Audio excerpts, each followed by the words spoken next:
Hello, tech enthusiasts. Welcome back to my channel. Today, we'll discuss how you can read a text file using Python. Let's get started. Well, it's all about file handling in Python. Let's start with the big picture. This script is designed to read a file and display its contents. Sounds simple, right? But the magic is in the details.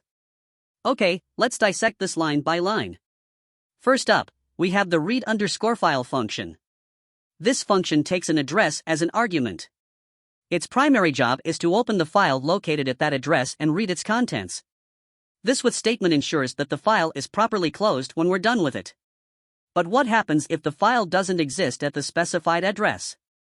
Well, that's where the try and except blocks come into play. If Python can't find the file, it raises a file not found error, and we catch it right here.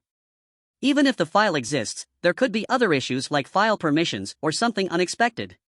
That's where the second except block shines. It captures any other exceptions, so we can handle them gracefully.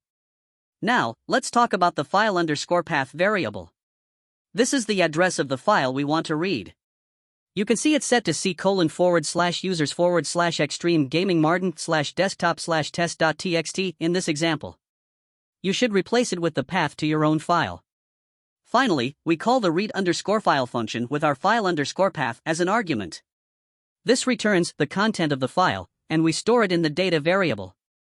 And lastly, we print the data variable, which contains the content of our file.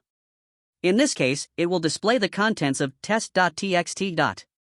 And there you have it. It's all about handling files like a pro. If you found this helpful, don't forget to like, subscribe, and hit that notification bell for more awesome tech content. Thanks for tuning in, and we'll see you in the next video.